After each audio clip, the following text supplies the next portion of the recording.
Hi friend, आज हम AP और जीपी और एचपी के क्वेश्चन करेंगे। इसके करने के दो मकसद हैं। एक तो जो पीजीटी और टीजीटी में पूछे गए हैं वो सारे क्वेश्चन डिस्कशन करेंगे जो अभी रिसेंट में आए हैं। ये क्वेश्चन भी रिपीट होते हैं, पहली बेनिफिट ये। दूसरी चीज़ ये कि एपी जीपी एचपी लगता है बहुत आसान है, लेकिन क्वेश्चन कैसे पूछे जाते हैं ये चीज़ भी आइडिया आपको मैं देना चाहता हूँ। ठीक है, चलिए अब स्टार्ट करते हैं। सपोज करिए जैसे ये पहला क्वेश्चन है हमारा, ये करा S N equal to R to sigma R equal to 1 to n है, टी आर है equal to 1/6 2n square plus 9n plus 13, then R equal to 1 sigma 2n root T R की equal की value पूछ रहा है। तो जब भी इस तरह का क्वेश्चन हो तो n इक्वल टू पहले इसमें 1 रखिए, हम पुट करते हैं, इसमें 1 पुट करते हैं तो ये कितना आ जाएगा 1/6 1 2 प्लस 9 प्लस 13, ये कितना हो गया 24 6 बाई कितना हो जाएगा 4 हो जाएगा। तो अब यहाँ टी आर रूट है तो रूट 4 की वैल्यू कितना हो जाएगा 2 हो जाएगा, क्योंकि फर्स्ट टर्म का सम और फर्स्ट टर्म इक्वल होता है। T1 और S1 ये दोनों इक्वल होता है, मतलब फर्स्ट टर्म और S1 इक्वल होता है, तो 2 हो गया। तो अब देखिए n इक्वल टू 1 रखने में किस में 2 आ रहा है, पहले में नहीं आएगा क्योंकि 1 आ रहा है, दूसरे में n इक्वल टू 1 रखेंगे 3/2 आ रहा है, थर्ड में आ रहा है तो C is the right answer इसका आ रहा था, D में भी नहीं आएगा। तो इस तरह के क्वेश्चन को आप सिंपल तरीके से भी कर सकते हैं, आप फार्मूला से भी कर सकते हैं। देखिए मेरा मोटिव ये नहीं है कि आपको एक्सपर्ट टीचर बनाना, मेरा मोटिव ये है कि आप एग्जामिनेशन को कैसे क्रैक करेंगे इस चीज़ को बताना है। ठीक है, तो बाकी आप सिलेक्शन होने के बाद तो आप खुद पढ़ाओगे, तो मेरा ये मोटिव है आप सिलेक्शन कैसे ले पाओगे, जल्दी जल्दी क्वेश्चन कैसे, क्योंकि एक क्वेश्चन के लिए 35 सेकेंड होता है, उसमें करना होता है। बढ़ते हैं अब आगे दूसरे क्वेश्चन की तरफ। ये है कि let A N be the N term of the A P, ये कर R equal to 1 to 10 power 99, two R की वैल्यू 10 power 100 है, R equal to 1 10 power 99, two R minus 1 पे 10 power 99 है। तो देन आप जानते हैं कि जो 2r होता है वो जो 2r होता है, a2r होता है, वो किसके इक्वल होता है, a2r minus 1 plus common difference d के इक्वल होता है। क्लियर है, दोनों साइड हम भी सिग्मा लगा दे रहे हैं, a2r plus sigma a2r minus 1 plus d है। अब यहाँ जो लिमिट है r इक्वल टू 1 पे पावर 10 power 99 हम भी लगा दे रहे हैं, ठीक है। और यहाँ पे r, क्यों ये दोनों सेम कर रहे हैं, r इक्वल टू 1 10 power 99 लगा दे रहे हैं। अब इसकी जो वैल्यू है आप जानते हैं ये क्या है, 10 पे पावर 100 है, इज इक्वल टू, जब इसकी वैल्यू निकालेंगे तो इसकी वैल्यू यहाँ 10 power 99 आ गया, प्लस यहाँ सिग्मा डी है तो 99 तक तो सेम एज इट इज आएगा, ये आ जाएगा 10 power 99 डी हो जाएगा। ठीक है, अब यहाँ से डी की जब वैल्यू निकालेंगे तो ये कितना आ जाएगा 10 power 100 minus 10 power 99 upon 10 power 99 हो जाएगा। तो 99 लेके कॉमन ले लेंगे तो एक 10 माइनस 1 कितना आ जाएगा, 9 इज़ द राइट आंसर। बताने के मैं डायरेक्ट बता सकता था, इन दोनों का जो पावर का डिफरेंस 10 माइनस 1 कर देते तो ऑटोमेटिक आ जाता 9 इज़ द राइट।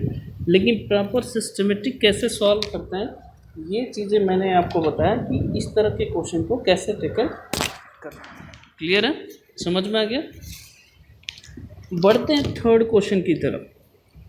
अब देखिए थर्ड क्वेश्चन कर रहा है, if x plus Y plus Z is equal to 1 and X Y and Z is positive number, then इसकी वैल्यू k की वैल्यू पूछ रहा है।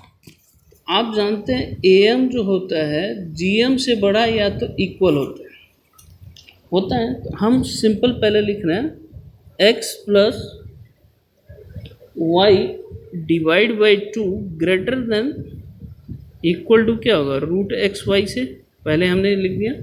सिमिलरली ऐसे ही y plus Z by 2 greater than equal to किसके होगा, वाई जेड के, फिर जेड एक्स का कर लीजिए, Z plus X divide by 2 greater than equal to क्या हो जाएगा, जेड एक्स है। अब तीनों इक्वेशन को मल्टीप्लाई कर दीजिए, ये कितना आ जाएगा, X plus Y, Y plus Z, Z plus X, और 2 2 जो 4 8 यहाँ लिख दे रहा है, 8 एक्स वाई जेड लिख दे रहा है, क्योंकि स्क्वायर हो जाएगा मल्टीप्लाई। अब देखिए x प्लस वाई की वैल्यू यहाँ से निकालेंगे तो 1 माइनस जेड होगा, y प्लस जेड की वैल्यू निकालेंगे तो क्या होगा, 1 माइनस एक्स होगा, और z प्लस एक्स का 1 minus Y greater than equal to कितना होता है, 8 एक्स वाई जेड होता है। इसका C is the right answer.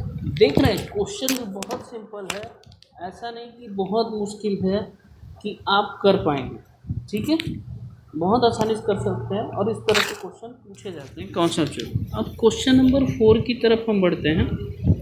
अब देखिए ये कह रहा है कि if F N equal to 1/2 plus N by 100 greatest integer 1 to 100 की एफ एन, ये पीजीटी में पूछा हुआ था, इस बार 1/2 हटा के बस पूछ दिया। सिंपल क्वेश्चन था, उसका कॉन्सेप्ट अलग था जो अभी रिसेंट में पूछा।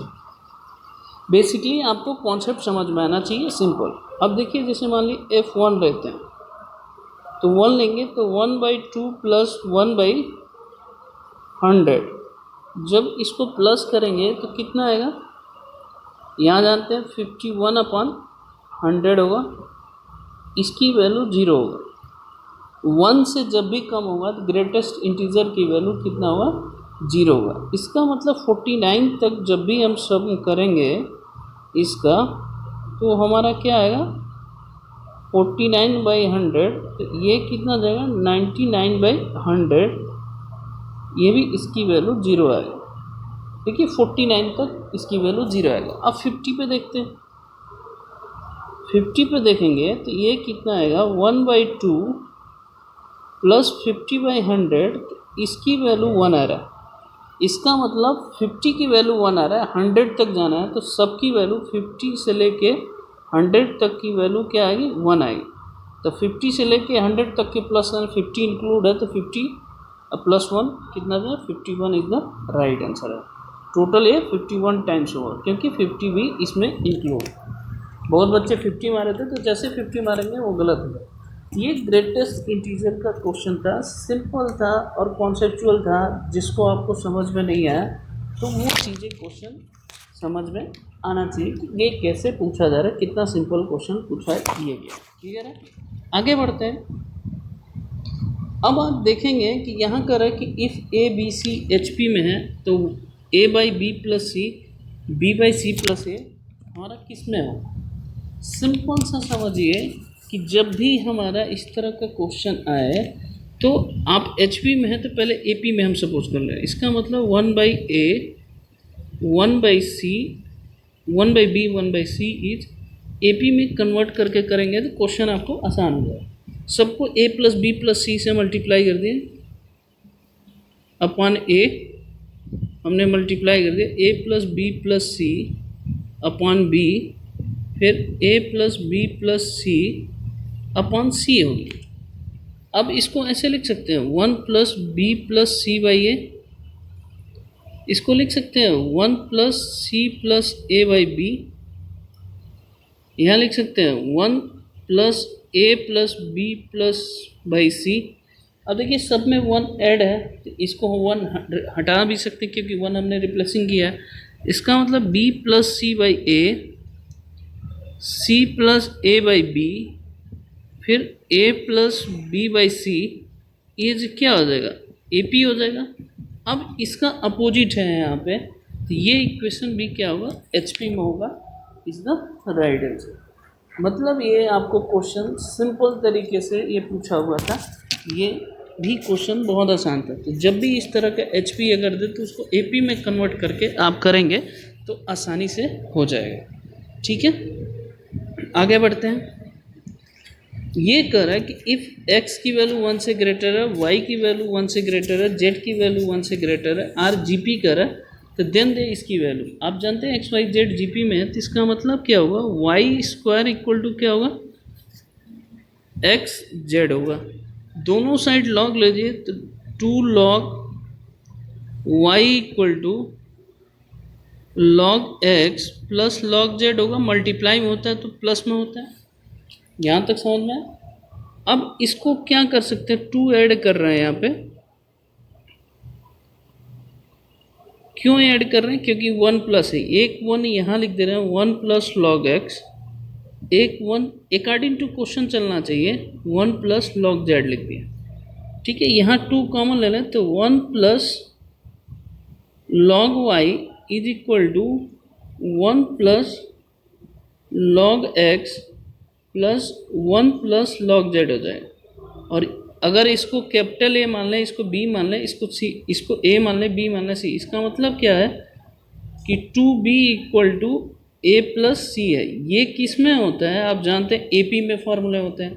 तो ये ऊपर है तो ये 1 बाई करके है, तो ये किस में कन्वर्ट हो जाएगा, एचपी में। तो HP is the right answer हो जाएगा। देखिए ये हमने 6 क्वेश्चन किए जो अभी रिसेंट में आपसे पूछे गए टीजीटी पीजीटी एग्जामिनेशन में आए हुए थे। कुछ डीएसएसबी में आए थे, कुछ यूपी पीजीटी में आए थे, कुछ टीजीटी में।